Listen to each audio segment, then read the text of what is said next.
Good morning गायजानो. तर आज आपण आलोय कोटकामते गावात. आपण देवगड तालुका एक्सप्लोअर करतोय ना, तर देवगड तालुक्यातलं हे एक गाव कोटकामते.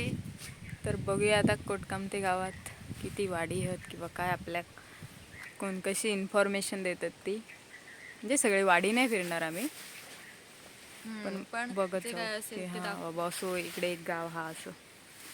तर चला, आणि आमच्यासोबत तुम्ही पण बघणार आहातच, त्यामुळे आमच्या चॅनलला कंटिन्यू बघत राहा. सबस्क्राईब करा, लाईक करा आणि शेअर पण करा आणि जास्तीत जास्त लोकांपर्यंत शेअर पण पोचवा. करा. म्हणजे कसं त्यांना पण देवगड तालुका बघायला भेटेल ना, नाहीतर ते कधी बघणार एवढं देवगड तालुका, एवढी सगळी गावं. आमच्यासोबत ते बाकीचे लोक पण बघतील. थोडी थोडीशी का होईना, पण ह्या गावातली ही झलक. शेअर करायला जरा विसरू नका जास्तीत जास्त लोकांपर्यंत आणि सबस्क्राईब करा. चला भेटूया आता आपण, बघूया कोटकामतेत काय काय हा.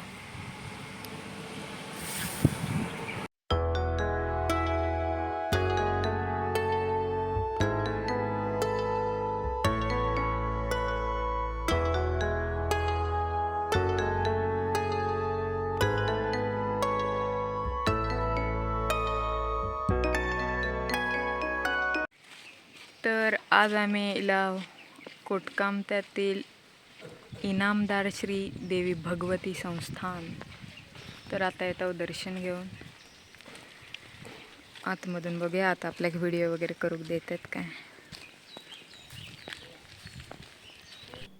तिथे आम्ही मंदिरात गेलो आणि तिथल्या लोकांनी जी आम्हाला माहिती सांगितली आहे ती पण आम्ही तुम्हाला थोडं शॉर्टमध्ये सांगतो. की या गावात भुईकोट नावाचा किल्ला होता. आजही त्याचे बुरुज आणि तटबंदीचे अवशेष त्या किल्ल्यावर पाहायला मिळतात असं लोक सांगतात. यावरूनच या गावाला कोटकामते नाव असे पडले. छत्रपती शिवाजी महाराजांचे आरमार प्रमुख सरकेल कान्होजी आग्रे यांनी कोटकामते गावातील भगवती देवीस नवस केलं होतं की जर ते लढाई जिंकले किंवा विजयी झाले तर त्याचे ते खूप मोठं मंदिर बांधतील आणि त्या मंदिराला किंवा त्या देवस्थानाला नाव देतील इनाम म्हणून. आणि तसंच त्याचप्रमाणे त्यांनी त्यांचं जे युद्ध होतं ते जिंकलं. साधारण त्यांनी असं सांगितलं की 1647 म्हणजे इसवी सन 1725 या साली त्यांनी ते जिंकले आणि ह्या मंदिराचा त्यांनी जीर्णोद्धार केला होता. आणि या घटनेची साक्ष म्हणून ज्या मंदिराच्या बाहेर एक थोडंसं शिलालेख त्यांनी आजही जे आहे तिथे जो आपल्याला पाहायला मिळतो शिलालेख, तुम्हाला मी दाखवतो शिलालेख तो कसा आहे, त्याने बाहेर दाखवला आहे तो. तर तो हा आहे शिलालेख जो त्यांनी अजूनही असा जपून ठेवलेला आहे. तर असा या मंदिरा कोटकामत्यातला जर कधी देवगडात इलास आणि या साईडला इलासच तर नक्की या मंदिरात व्हिजिट करा. कारण एवढा भारी वाटताना आहे की म्हणजे शब्दात सांगू नाही शकत, एवढा फिलिंग भारी. तर तुम्ही येवा आणि नक्की एक्सपिरियन्स करा की काय वाटतं तुमका इल्यावर. सुंदर असा मंदिर आहे. तर आता ते फोटो आणि व्हिडिओज वगैरे काय काढूक देत नाही आतले, का ते हे सांगतील तर ऐका पुढे. खरं आपल्याला सांगायचं होतं म्हणजे आपणच आपली जी संस्कृती जी जपली पाहिजे. पूर्वीच्या काळात बघ शक्यतो ठराविक लोकांकडेच आपल्या फोटो असायचे, म्हणजे जग जाहीर नव्हते. आधुनिक युग वाढत चाललं, सगळ्या गोष्टी लीक होत चालल्या. आता नवरात्रामध्ये पण आम्ही फोटो काढायला देत नाही. म्हणजे तो बघ नवरात्राचा तो फोटो आहे तिथे, तिथे म्हणजे साधारण म्हणून ते अशा पद्धतीचं करून ठेवलेलं आहे. का देत नाही काढायला? कारण दागिने असतात या संदर्भात, म्हणून आम्ही ते देत नाही काढायला, म्हणजे पाषाणांचे का. मग आता काय थोडं पण आपल्याकडनं ही चुका झाल्या, म्हणजे माणसांकडनंच. मग काय बाहेरचा माणूस येतो, माझ्या कुलदेवतेचा फोटो नाहीये म्हणून मागतात किंवा काढतात, अशा गोष्टी झालेल्या आहेत. बाकी असं विशेष काही नाही. पण आपल्याकडनं आपल्या देवाची, आता काही काही जण मुंबईला ह्याच्या निमित्ताने राहतात, काय म्हणतात त्याला, व्यवसाय जे काय असेल त्या पद्धतीत. मग त्या ठिकाणी त्याची पाळणूक त्या पद्धतीत होत नाही, मग तो त्रास होतो. मुळात फोटो काढायला बंदी अशी नसते, आपण त्याची किती पाळणूक करू शकतो ह्या गोष्टी आहेत.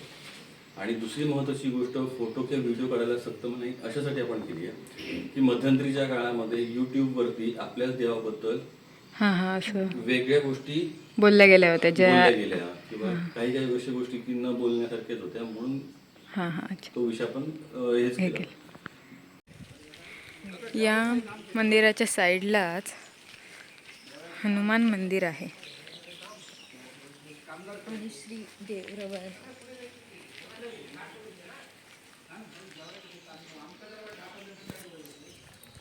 इकडे रवळनाथ मंदिर.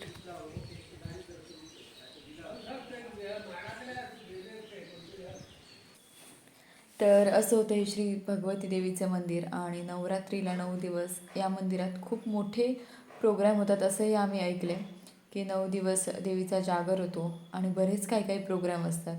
आणि हे जागृत देवस्थान आहे, त्यामुळे लोक नवस करतात आणि ते लोकांचे नवस पूर्णही होतात. असे बरेच काय काय या देवीबद्दल आहेत चमत्कार जे त्यांनी घडलेले आहेत. तुम्ही व्हिजिट करा, म्हणजे कसं तुम्हालाही समजेल. आणि आम्ही गेलेलो ना तेव्हा एक लंडनवरून आलेलं एक कपल होतं, तर ते पण त्यांना आवडलं ना, त्यामुळे ते 2 दिवस राहिलेले तिथे असं ते लोक सांगत होते. तुम्ही पण नक्की येऊन इथे व्हिजिट करा, तुम्हाला पण ते सगळं अनुभवता येईल. खूप सुंदर असं मंदिर आहे आपल्या सिंधुदुर्ग देवगडमधून. नक्की व्हिजिट करा.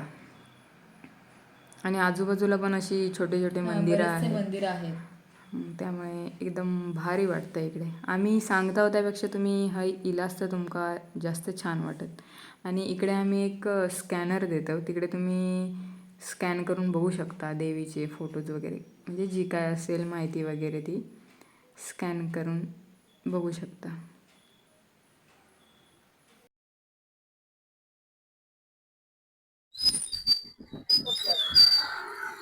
मंदिरातून जाऊन दर्शन वगैरे घेऊन आलं आणि आता बघूया आपण कोटकामते गाव आपलं कसं आहे ते.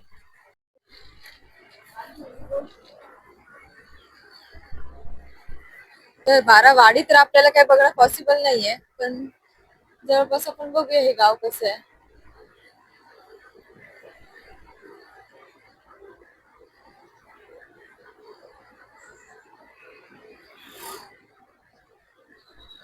इकडून पण एक वरती रोड जातोय. शाळा आहे इथे, जिल्हा परिषद केंद्र शाळा.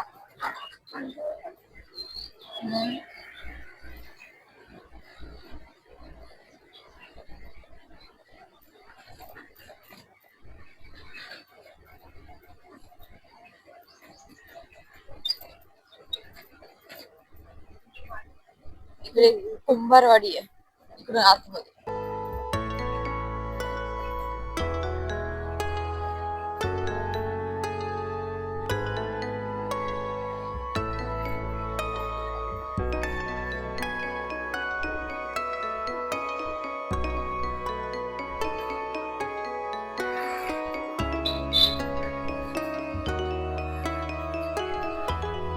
आणि इकडे तिची राहते मावशी.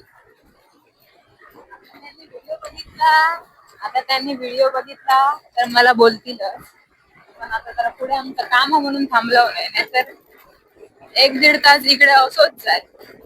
आता जातो आम्ही पुढे.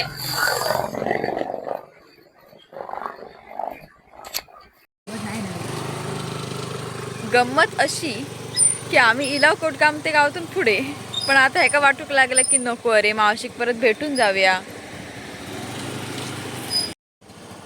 म्हणून आम्ही आता परत चालू रिटर्न ह्याच्या मावशीकडे. त्यांना भेटून आम्ही जाऊ मग पुढे.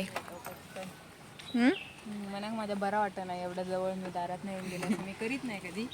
बस पटकन 2 मिनिटात जाऊ. तर आता आम्ही जातो परत रिटर्न आणि मावशीला भेटून येतो. चला 3 ठेवून देऊया. जसं की आम्ही परत चाललोय रिटर्न कोटकामते गावात.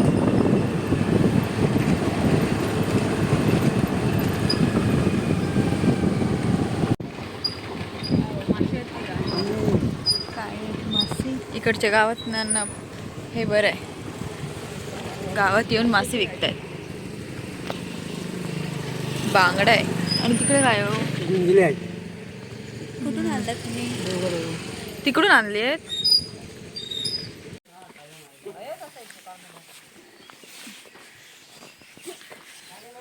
अशी माझी मावशी डोंगरावर राहतात. मावशीच्या घरा साईडनं पूर्ण डोंगरच चालू होता. घुमतो कसे आपले. हा नको नको इकडे मावशीकडे जाता. हा आता काय मावशीकडे गेली आहे. लॉक दिसते वाटत.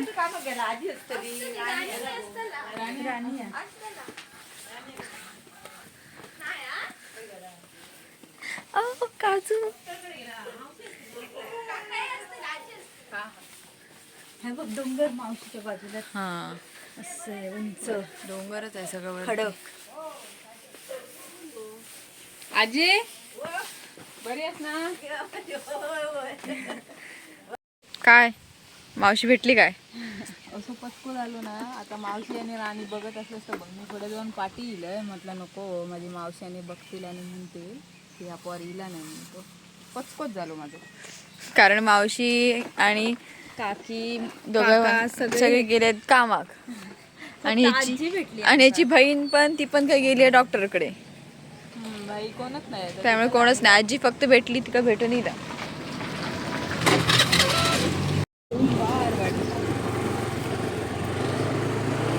जरा बघूया आपलं कोटकामते गाव कसं आहे.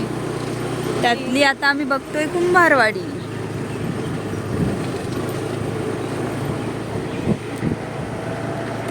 सगळीकडे काजू आणि आंबा. देवगड तालुक्यातलं गाव म्हणजे तुम्हाला समजलंच असेल होय. कसली झाडं आणि काय इथे जास्त. आंबा म्हणजे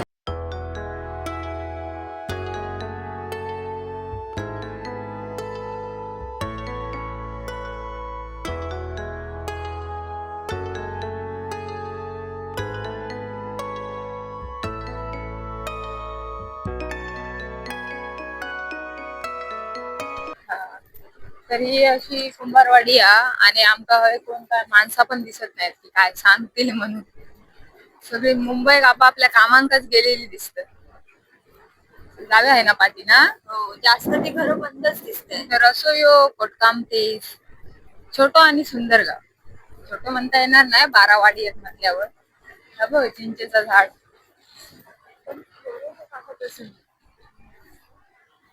काय मंदिर. सुंदर वाटतंय. तुम्ही चिंच पण लिहिलेले आहे. आणि ह्या मंदिराच्या अगदी समोरच चिंचेचं खूप मोठं असं झाड आहे आणि त्याला एवढ्या चिंचा लागलाय. पण असं म्हणतात ना, पण चिंच एक पण खाली नाहीये, त्यामुळे आम्हाला एक पण भेटणार नाहीये खायला. कारण पडलेली पण खायची. किंवा तिथे हाय पडलेली. एक पडलेली चिंच मिळाली आहे पण ती खराब आहे.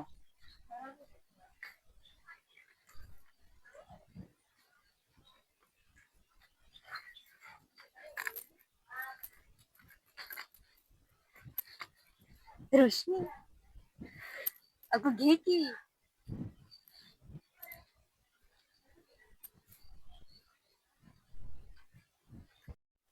अशा आम्हाला जराशे 1-2 भेटले चिंच. त्यातच आपलं समाधान मानूया आता काय. खराब त्या जास्त होते, चांगल्या एवढ्याच भेटल्या. ही बघा इकडे जरा चिंचेसाठी खटपट चालू आहे. भेटली चला एक तरी गावली. इकडे इकडे भरपूर होत पण नाही. पत्र्यावर पडते ती.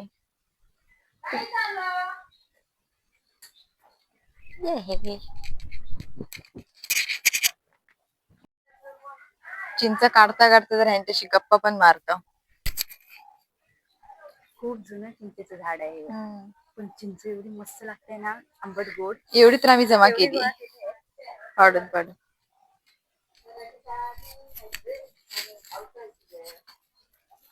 लहान मुलं शाळेत चालली आहेत.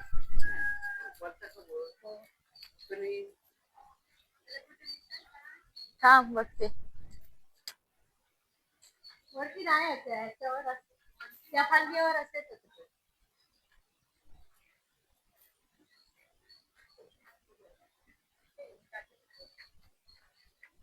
खटपटी बघा काय चालू आहे आमची चिंचेसाठी.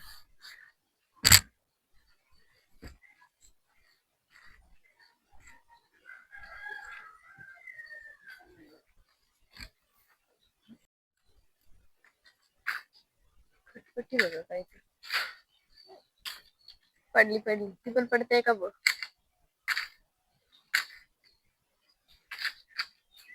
पप्पांचं समजलं ना.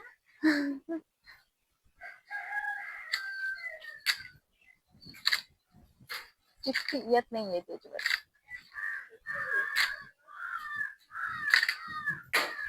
अहो चला आता बस झाले, जाऊया.